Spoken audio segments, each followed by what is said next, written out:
waxaan rabaa inaan idin sheego haddaad tihiin dhallinyarada dalka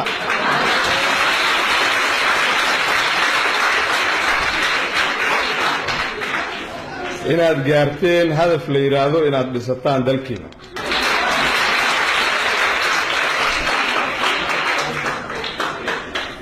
waxaana idin dhisaya dal shisheeye idinma dhisayo waxaa dhisanaya idinka waxaadna ku dhisanaysaan wax la yiraahdo isxilqaan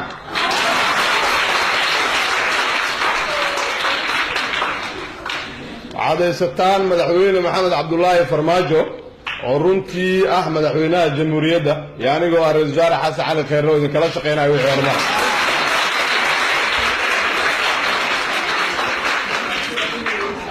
waxaan rabaa inaan halkan uga mahadceliyo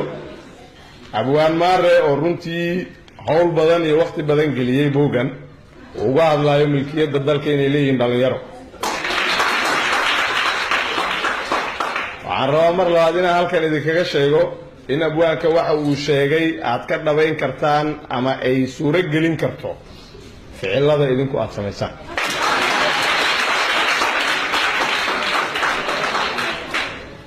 dalkeennu maanta uma baahna wax la yiraahdo dib u socod ama isqabqabsi waa inaan gacmaha isqabsanaa oo dawlad dhisanaa haddii aad maqli jirteen Soomaali oo lugaha isku dhagan maanta waa laga baxay gacmaha nisaysanaa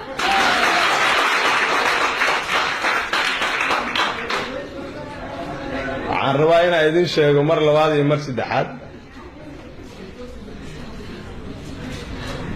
waxaan ku faraxsanahay inaan idin hortaaganahay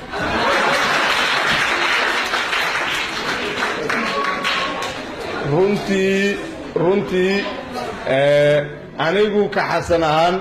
waxaan idin sheegayaa markii ugu horreysay waxaan ku dhashay aniga burbur iyo dawlad la'aan waa markii ugu horreysay aan arko dad ummada intay isu yimaadaan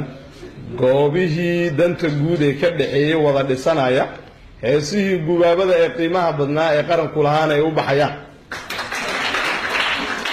runtii dareenkaygu way bedeshay waxaan idin sheegayaa mar kasta inaan garabkiina nahay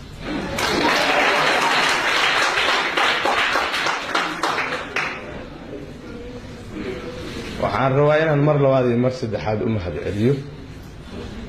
ra-iisul wasaare xasan cali khayre oo runtii anigu shakhsiyan aanan isarag laakiin aan ku faraxsanahay waxqabadkiisa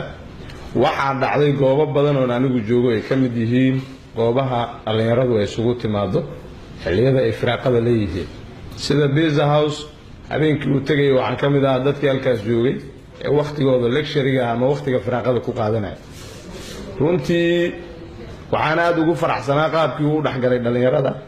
iyo dhallinyaradeenii oo ay ka muuqatay baahi ay u qabaan qarankoodii iyo in madaxdoodii ay soo dhaxgasho